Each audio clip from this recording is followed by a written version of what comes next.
today, what I wanted to do is I wanted to go through and do a little bit more of a long form and give you guys kind of, a thumbnail sketch of everything kind of from a higher helicopter and kind of let you know, where this all started and, kind of go through some of the things that we know for sure about this and fill in some of the blanks. Now, there was a group of corrupt police officers that all hung out together. You had the LAPD Rampart Scandal cops, and they were hanging out with the Compton police. And these were people that were working together, and they were doing nefarious things inside of Los Angeles. And home invasions, robbing drug dealers, doing raids before the cops did the raids. And it was basically a looting and busting up operation. They were taking down competitors of drug dealers. They were taking down scores, putting money in their pockets. And it was kind of this out of control group of cops. And it was kind of low key at first, but as time went on, it started escalating and they started to really get out of control.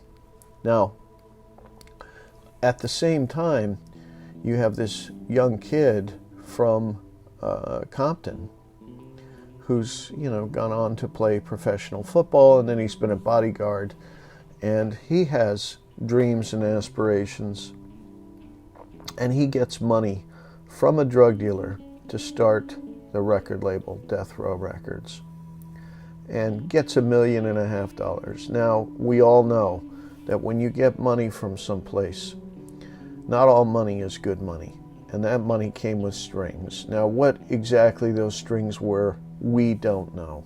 But we also know that he was, flashy, driving around in fancy cars, wearing bling, hanging out with celebrities, and The Chronic comes out and is hugely successful. And he's had, a number of things happen kind of before that, other smaller successes. But when that comes out, it really does establish the record label. And, the corrupt cops are sitting there looking at this guy that they've known from the neighborhood that all of a sudden is making it big. And they got to figure out how to get their foot into the door. And so Reggie Sr. comes over to Suge and he says to him, "Hey, there's a plot to kidnap and extort you, and we wanted to just give you this information." And that gets the foot in the door. And while the music is going out the front door, and I believe honestly that Suge was working hard on putting together the music and the music side and the business side, but there were all kinds of people around him, all of his homies and what have you, and there were opportunities to be on Learjets flying around the country. And I think that a lot of the cargo that went on those Learjets,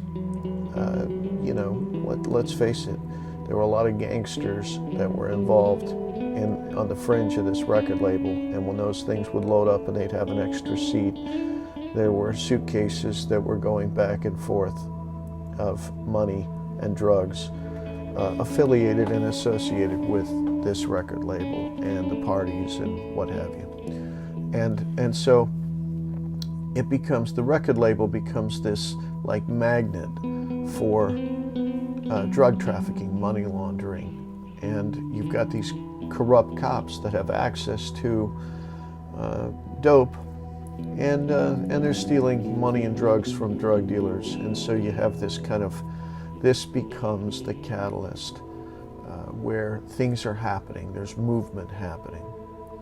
Now, Compton PD has their foot in the door at a time when Snoop gets into some real trouble, and he kills Philip Waldemariam at Woodbine Park, and the first call they make is to Suge. Suge makes a phone call to David Kenner.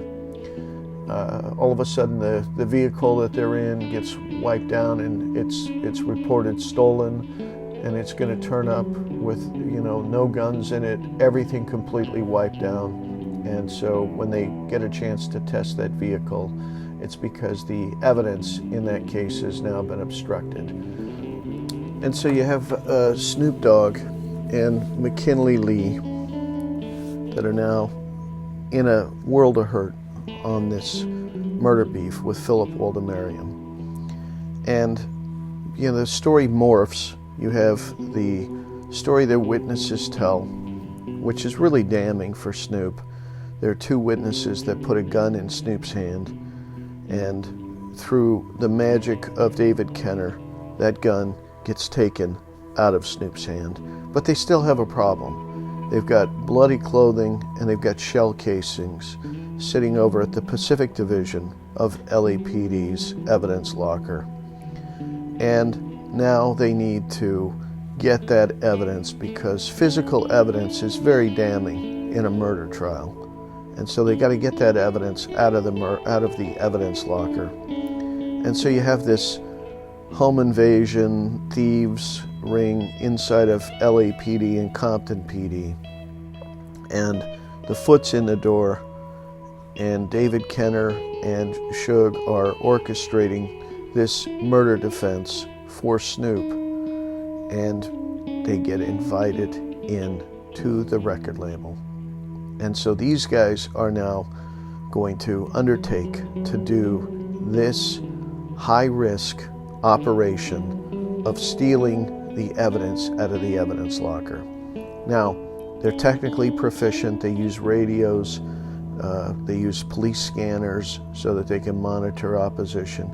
And back then, Pacific Division didn't really have a lot of cameras that were over that evidence locker. It's not like it is today. The LAPD completely learned how to, because of this incident, they had to redouble security measures, and it's a lot more difficult to get into evidence lockers today. But back then, this was a late night operation when there were few people that were there, and cloned keys, what have you. They gained access to the evidence locker, and they were able to retrieve the bloody gloves, the bloody clothing. I'm thinking of OJ. They were able to retrieve the bloody clothing and the shell casings and steal them from the evidence locker, which basically sealed Snoop's acquittal. And how do we know that? Well, we know that because Reggie Wright Jr. was bragging about having stolen that evidence out of the evidence locker.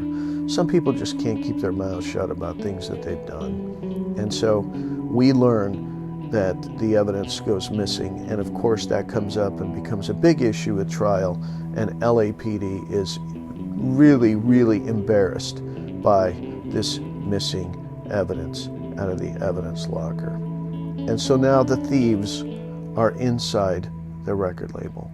Now, Snoop's murder defense, he is obviously sweating bullets about this, but as the defense is mounting, Snoop is doing something that's really something uncharacteristic. He's trying to leave the record label at the same time he's got his murder defense. And I think he realizes that, any record label that has these thieves inside and is mounting this kind of thing is a recipe for disaster, and that at some point this whole card castle is going to come tumbling down. And not that he's not grateful for his defense that's being put on. I think he wants to live and he wants to not get killed. And this looks like a very dangerous place to be.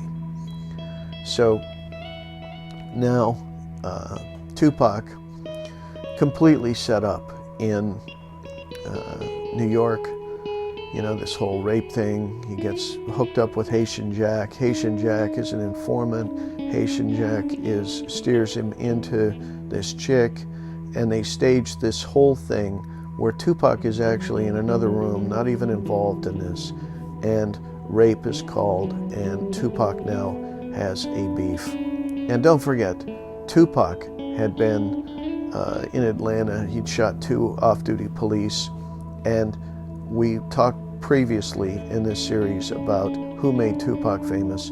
Tupac was made famous by Dan Quayle. Dan Quayle called him out from the pulpit and said there's no place for Tupac Shakur or his lyrics in our society. And so that propelled Tupac to stardom. And when Tupac shot the 2 off-duty Atlanta police officers, he was propelled to superstardom because now he had gotten away with actually shooting the police. He became a folk hero for all young men who felt that police had targeted them. Now somebody had shot back, but that also put a bullseye on Tupac's back. And so we have he's off to prison now, and when he's off to prison, they're working feverishly to try and do an appeal and post a bond. That takes a little bit of time. And in the meantime, Suge Knight is reaching out to Tupac. He's hailing him from the stage, saying, "Hey, we're riding with you." And really, he's the only one that's reaching out to Tupac, and flies out there, signs a deal with Tupac. Now, it's meant to look like a jailhouse deal that was drafted right on the spot and signed, but they make a mistake on it, and September the 15th is when Suge signs, September the 16th is when Tupac signs. So that was a premeditated deal that was struck with Tupac in the prison. That was not drafted in the prison. They took it in there to get his signature. And they know that he's going to get out of prison with his appeal. And off they go to Atlanta. And when I say they, I'm talking about Suge and his, there's a few people that travel with him to Atlanta. And Suge's whole plan is to circumvent the record labels and set up his own distribution company. It's going to be Lucky Number 7. And he's working with other artists and other people in the music industry to try and pull them all together for his vision of a black-owned record label, which the people that owned the record labels were never going to allow a 7th record label. And he approaches Puffy about this. There's a big fight that happens, supposedly over some woman, bunch of bullshit, not sure exactly what was said there. But Big Jake, who is with Suge at the time and is running all of security for Death Row Records, Big Jake is killed. And so the foot's in the door with the Compton police, the evidence goes missing, and Reggie Wright Jr. is on the fringe at the time of Big Jake's death, and Reggie now becomes the head of security for the record label. So Tupac gets out of prison. Snoop is trying to leave the record label, and Tupac and Snoop have a little bit of friction because Snoop is used to being the star. There's a press conference where Snoop is there to talk about his album, and the minute Tupac walks into that press conference, which is, everybody's there for Snoop, all of the reporters' attention turns towards Tupac. And so, there's an analogy in the diamond industry. You put a beautiful diamond out on a piece of felt and you show it off, and the beautiful, glitter and, glamour of that diamond, and everybody looks at it and understands what that diamond is. As soon as you set a second diamond next to it, you've lost all the luster on that first diamond. And so this is what happens at that press conference, and it is irritating to Snoop. Now we have a Long Beach police officer who is infiltrated into Death Row, and he talks about how Suge slaps around Snoop like a rag doll. And so Snoop is clearly not being treated well because they have leverage over him. They have him in their clutches because they're paying the $6 million defense. They've got the evidence out of the evidence locker, and they're going to make him pay. Okay? There is the California Love shoot, and at some point, Suge Knight finds out that one of these corrupt officers is dating his wife, Sharitha. And there is a confrontation that happens in the desert where Kevin Gaines and Sharitha are driven, made to strip naked, pleading for Kevin Gaines' life to a hole in the desert. Okay, so Sharitha and Kevin Gaines are driven to a hole in the desert, and if you're Kevin Gaines and you've been robbing drug dealers and murdering people, and somebody now puts a gun in your face, makes you strip naked, and humiliates you in the desert, you're probably going to be gunning for them. And so there is a plot that is unfurling to topple the record label. And Suge Knight is out of control. He is power tripping, and all kinds of things are happening. There is the El Rey beating that happens, where Kelly Jamerson is beaten to death. And there are so many off-duty police that are working there that the case gets cleared, and the person that inserts himself into that case is Reggie Wright Sr. And the person that is the lead detective working on that case is Cooper. Cooper is going to become the first person that handles the Christopher Wallace murder, and he is also one of the stars of Murder Rap, the cover-up of the murders of Christopher Wallace and Tupac Shakur. And so we can see a through line that's happening in all of this. And now you got Suge running around calling this the new and untouchable Death Row Records. And we know that pride comes before the fall. And drug dealers that Reggie has robbed in the past are part of Suge's entourage. And so one day they all get together and they hogtie Reggie and they make fun of him. So now you've got Kevin Gaines, murderer, who has been humiliated. You've got Snoop being slapped around like a rag doll. You've got Reggie, who's been hogtied. These are all people that you probably shouldn't mess with. And the plot to take down Death Row Records begins. You have Reggie Wright Sr. out at Lake Mead speculating about who's going to run the record label. And the exact quote is, Sharitha's on the paper, but Reggie is one that will run the record label, okay? And so this is the coup d'etat at the record label.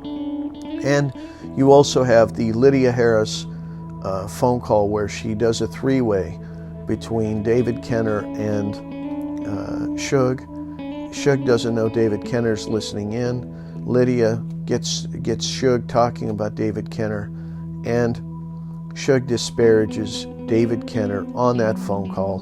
And so now you've got David Kenner, Kevin Gaines, Sharitha, and Reggie Wright Jr. all pissed off, and Snoop all pissed off. And they had all worked together on this, the Snoop murder trial. And so there was a bonding that happened with all of them in the Snoop murder trial. And nobody really understood that this was going to become a big problem for Suge. And the tension at the record label is mounting. We hear about the two factions. There's the Snoop side, and there's the Tupac Suge side of Death Row Records. And those two sides don't really socialize much with each other. They come together for money, but there is jealousy and hatred that's brewing inside the record label. And so David Kenner has one of Tupac's cases, and he makes a deal with the judge that there's going to be community service for Tupac, and he's going to have to perform at Club 662 to do his community service. And they set it up for Barry's Boxing Night, which is September the 7th in Las Vegas. And so Tupac has to show up in Las Vegas in order to do his community service. Now, he knows he does not want to go to Vegas. He tells people he does not want to go to Vegas. He tells people he's not going to Vegas. But in the end, he ends up going to Las Vegas. And it's Suge that convinces him to go. There's a huge fracture between Snoop and Tupac 4 days before this in New York. And there's another fracture that happens between Suge and Tupac. They're able to kind of smooth things over. You got Snoop riding back on the plane with a knife and fork in each hand and with a blanket over his head because he thinks he's going to be killed by these guys. That's how much this is escalating between the factions inside of Death Row Records. But he also knows that there's a plan in place to topple the record label. He says to Daz, don't F this up, because Daz wants to go to Vegas and he wants to beat down on Suge, and Snoop waves him off and says, don't F this up. The plan is in place to topple Death Row Records. And so the night of the shooting, there's a lot of things that have to happen in order to make this thing work. We know for a fact that Kevin Gaines and David Mack are in Las Vegas that night. That's a fact. We have pretty good information that Rafael Perez is also in Las Vegas that night. We see the MGM tape, and you guys have seen the analysis, and even more things have been pointed out now. More of the actors that are in what we call the school play. In the school play, they call it that in intelligence because everybody has a role in the school play, and it's a performance that's happening on a stage. And this stage happens to be Las Vegas, Nevada.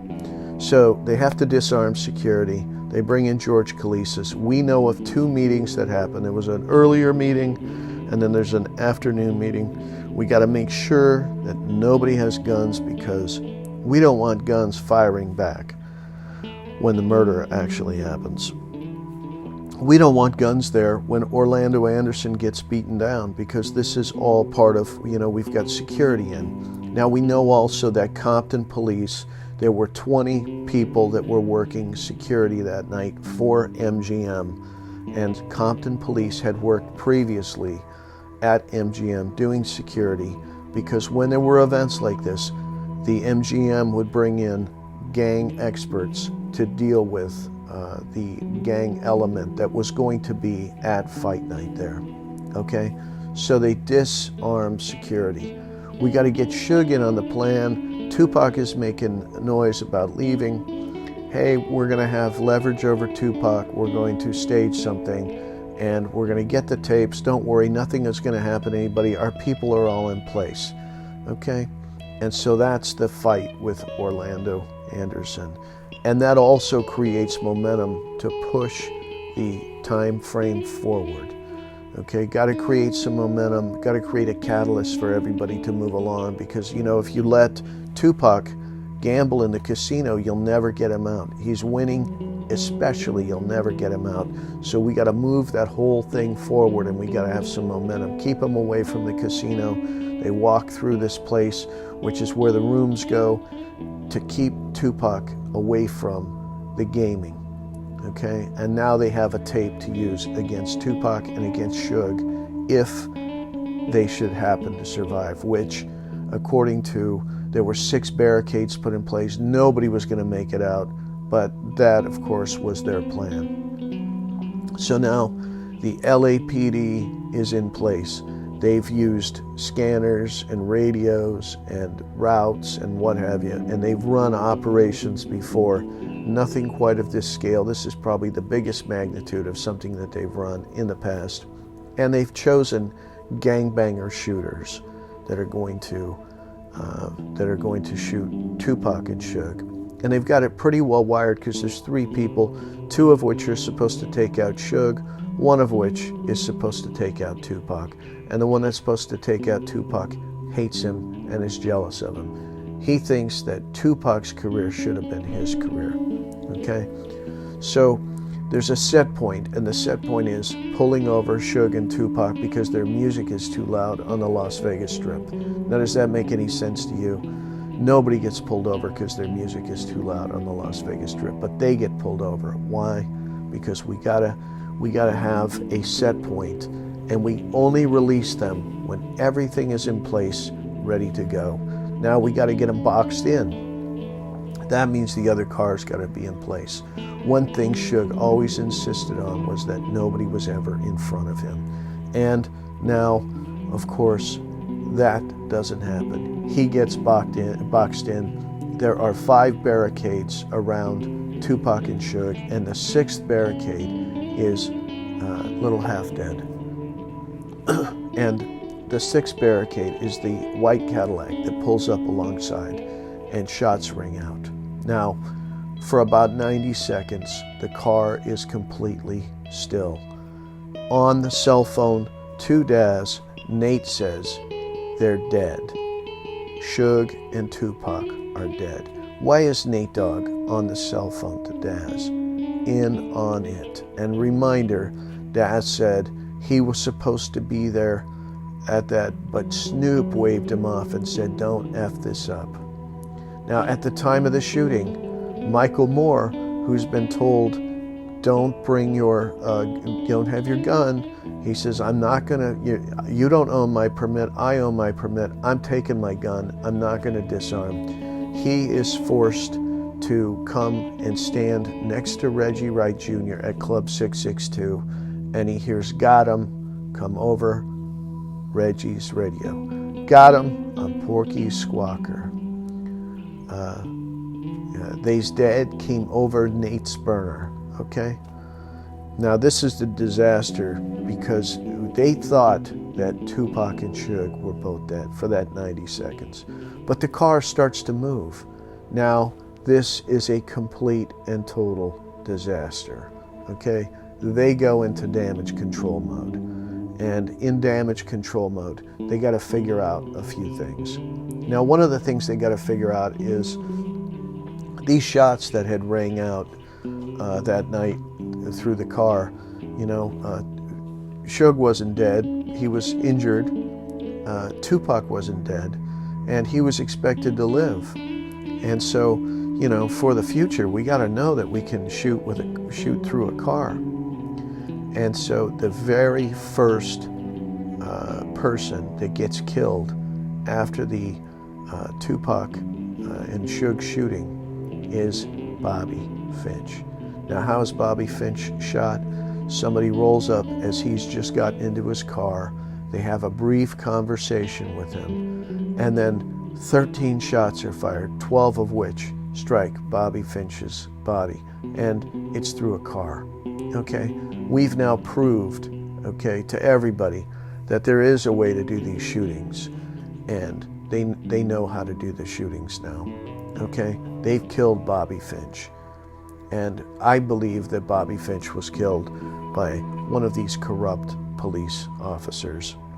So the doctor comes out in Las Vegas, gives a press conference, says Tupac's going to recover. Think of the liability, think of the attorneys in a high-profile case like this. Tupac was a high-profile celebrity, and a doctor is coming out saying that Tupac is going to live. Now, just the liability alone, a wrongful death suit, what have you, they had to have almost certainty that he was going to live, or the doctor could never come out and say that. Okay? But the doctor comes out and says Tupac is going to survive. Now, there is a big commotion. Tupac takes a turn for the worse. Snoop Dogg comes and finally visits Tupac in that final day. Now, the coroner's vehicle is idling at the hospital inside their little warehouse delivery area waiting for Tupac to die. It's idly waiting. The body gets rushed. Remember, they're going to start the whole alive theory. So the fewer people that see the body, the better it is for them. And there are people that saw the body, and we do know that Tupac is dead. But they rush it out of the hospital into the coroner's vehicle. They rush it to the coroner, and they perform this autopsy. Then they do a quick cremation, okay? And they need to do this in order to establish the whole Tupac is alive, he faked his death thing. This is all planned out ahead of time by a criminal defense attorney who knew how to attack a murder investigation. Now, in Las Vegas, we've heard from Gordon Martins, you can get anything you want as long as you've got a connect and the right amount of money. Money they had. The right connect they also had. They had been going to Las Vegas for quite some time, and all of the Rampart corrupt cops like to party and what have you in Las Vegas too. They have a lot of connections in Las Vegas, and we've learned from a retired police officer there that they all got paid well by a guy named Reggie White, okay? Well, we know who that is. And there was a lot of money that changed hands between the corrupt cops in Las Vegas and the Death Row Records entourage, which is the other faction inside of Death Row that did not include Suge Knight because he was the target, along with Tupac, okay? They are able to get them to screw up the paperwork, okay? The death certificate and the autopsy paperwork is messed up. Now, what is the best defense in a murder investigation? The best defense is this person is not dead, okay? So we have these three stories that begin almost immediately after Tupac dies. Okay, the first one is the East Coast, West Coast war, that Biggie is behind the murder of Tupac Shakur. The second one is that Tupac is still alive. He faked his death, and this, again, is the best defense against a murder charge. You stand up and you say, well, it's called habeas corpus. Produce the body, okay? So somebody charges you with murder, and you say, hey, Your Honor, you know, that person that they're saying I killed, he's not dead. And they're like, what? Yeah, he's not dead.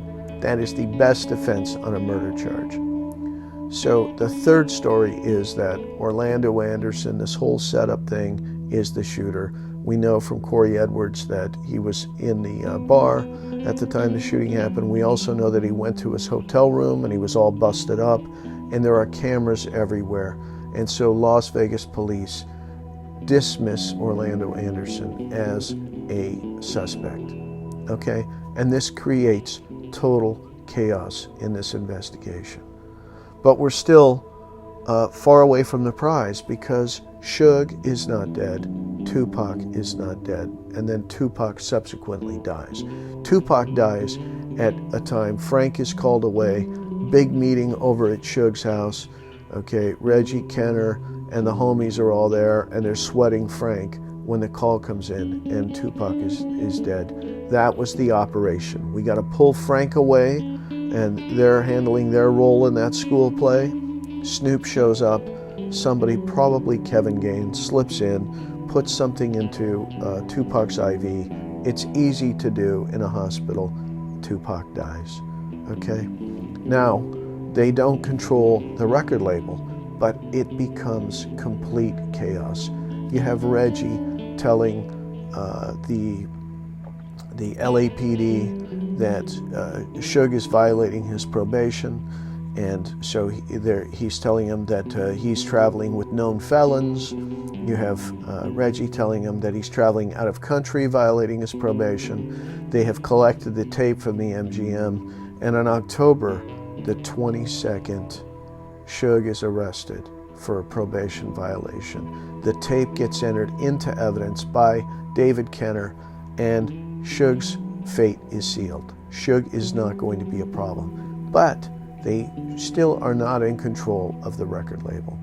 They've got Sharitha kind of in place. They've got Norris in place. They got to push Norris Anderson out, and they have to deflect this whole They got to deflect any look into the record label over Tupac's murder.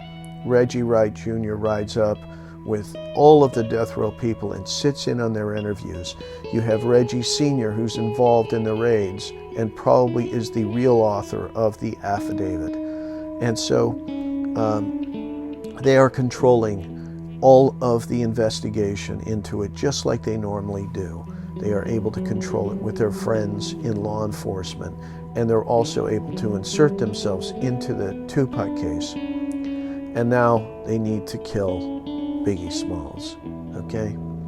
And so they orchestrate this. It's the same corrupt police officers that were involved in the Tupac murder with the radios, the scanners, all that stuff, handling the routes, running that operation. They're running the operation to kill Biggie Smalls. Rafael Perez, David Mack, and this time they bring in a professional shooter. They bring in Amir Muhammad, okay? And so you got Kevin Gaines, Rafael Perez, David Mack, and Amir Muhammad as the shooter, okay? We have eyewitnesses to it. There are eyewitnesses that saw Rafael Perez and David Mack there the day before. There are witnesses that saw them there the day of. You have an eyewitness and you have an artist rendering. You have a sketch that looks just like Amir Muhammad because he was the shooter in the Biggie Smalls case. And Rafael Perez was on duty at the time, and he was actually working at the Peterson Automotive Museum on duty at the time. You have a person that drives up in front of the fire department, fires a few rounds into the air, and then drives down Wilshire Boulevard, and that gets called in by the fire department. So all the good cops are chasing the red herring. They're chasing somebody to get them away from the Peterson, and they eventually catch and arrest that guy. And it's ruled by Cooper, who was involved in the murder rap cover-up, who was involved in covering up the El Rey theater beating. Cooper is the one that says, oh, this is not related. Has nothing to do with it. And Russell Poole always felt that this was a related incident. They were trying to draw the good cops away from the Peterson so that they could orchestrate this murder. So Rafael Perez is on duty at the time. David Mack takes 2 personal days, the day before and the day of, and he did the exact same thing for the bank robbery. So their personnel records are very damning in this, as well as the numerous eyewitnesses that saw them. And the cover-up inside of LAPD starts almost immediately. In fact, Cooper is the one that runs this investigation. At first, he's the one that whitewashed the El Rey beating death of Kelly Jamerson. And he's also one of the stars of the murder rap cover-up. And so they orchestrate the killing of Biggie Smalls. And Norris is going up to Mule Creek to see Suge, okay? And Norris is going to be pushed out of the record label. And that becomes the actual takeover. And a footnote on Kevin Gaines. Kevin Gaines was coming unraveled August before the September shooting of Tupac and Suge. Kevin Gaines creates this altercation up at Sharitha's house, and he gets arrested, and it becomes this huge battle between the cops that arrest him and him. He files a civil rights case, and he's coming unhinged, okay? And Kevin Gaines, Rafael Perez, David Mack are all handpicked by Police Chief Bernard Parks. Police Chief Bernard Parks was not the chief at the time, but he was in charge of internal affairs at the time all of this stuff went down, and probably in the know about this stuff. We don't know for sure, but it's highly likely. And Kevin Gaines is then murdered by Officer Frank Liga just a week after the Biggie Smalls killing. And Kevin Gaines was becoming unhinged. He was becoming a problem. And that was a loose end that needed to be dealt with. And so once you have Norris pushed out of the record label and Reggie is put in, the coup d'etat is complete. And from that time, from people down in Compton, we know that there is no difference between the way Death Row Records is run and the Compton Police Department. They now function as one and the same entity. Now, David Mack ends up robbing a bank. Rafael Perez steals evidence out of the evidence locker.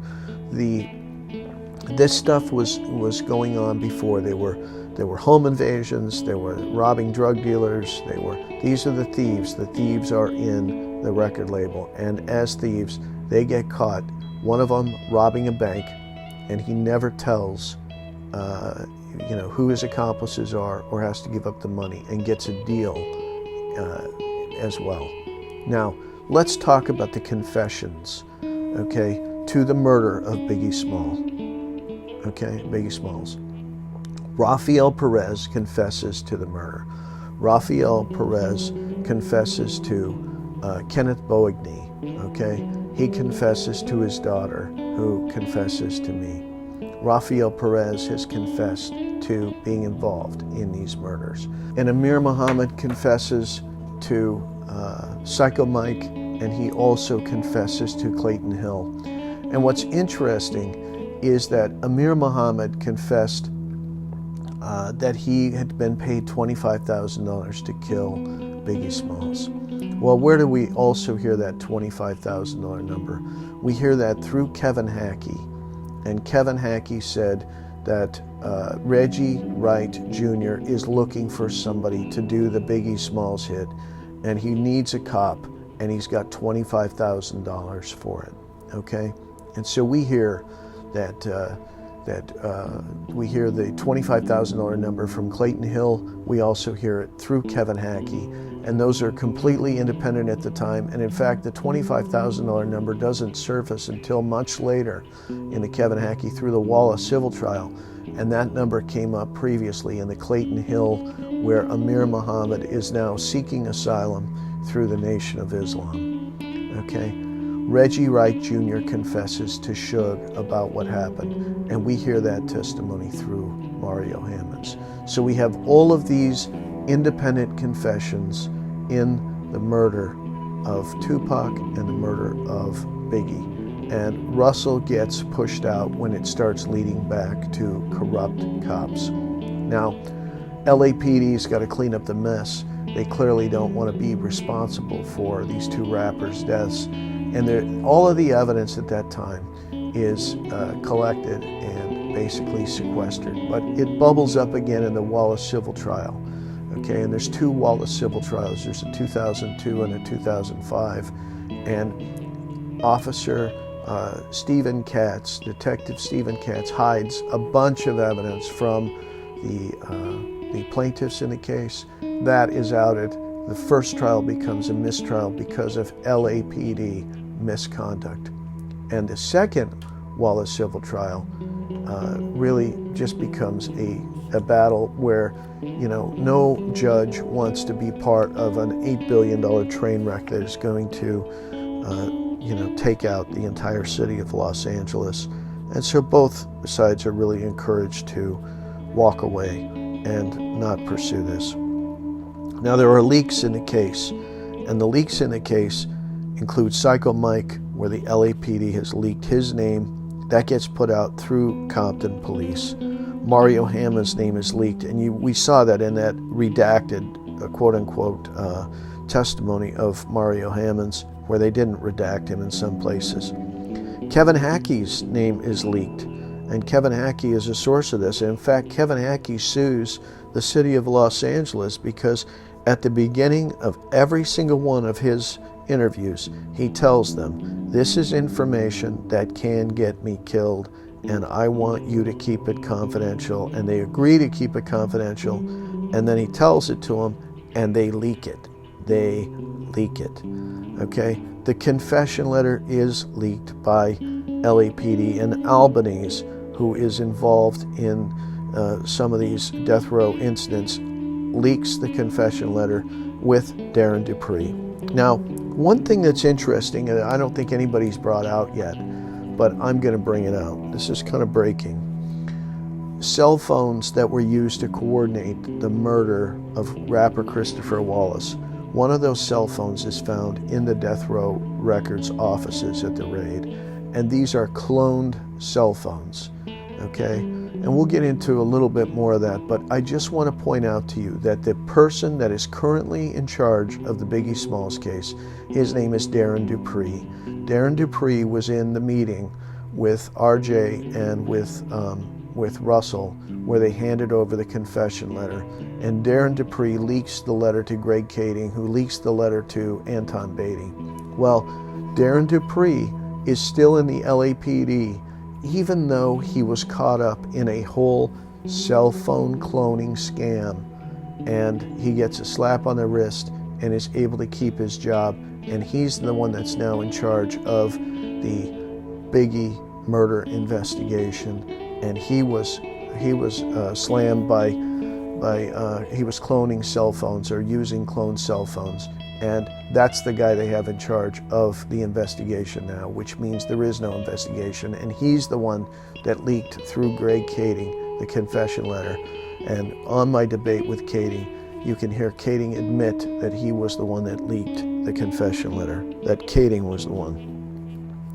So the other thing that we have is we have a videotape that was taken that shows clearly who's involved in these murders, and it's these girls out of Houston, and their information also gets leaked by the LAPD, and that obstructs justice and it puts lives in danger.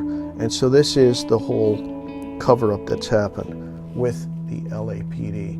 And then, of course, we have the murder rap cover-up, and that's also an extension of the LAPD cover-up.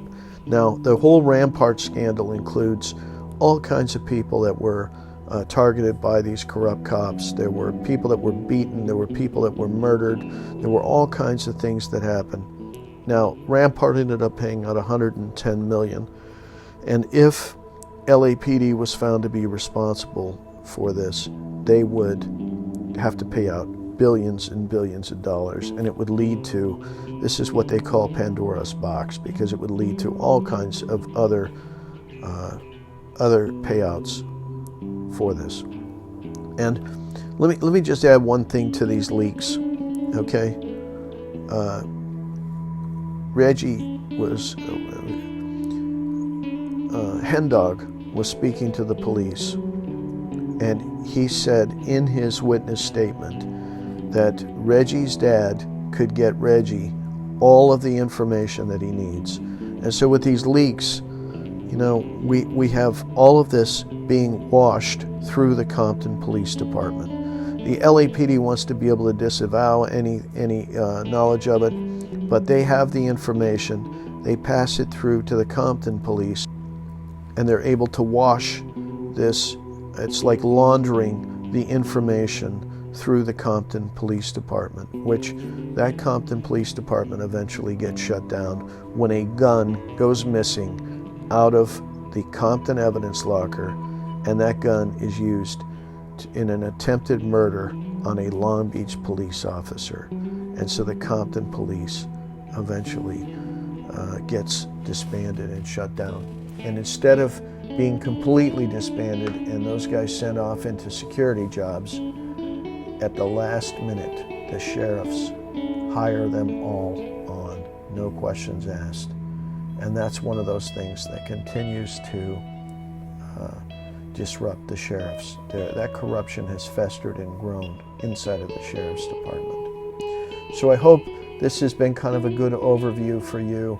I apologize for not doing more graphics on it, but I really just kind of wanted to get the entire story out there. We're going to keep diving into this stuff, and let's work on getting it out there. Let's work on getting resolution and getting these cases solved. More later.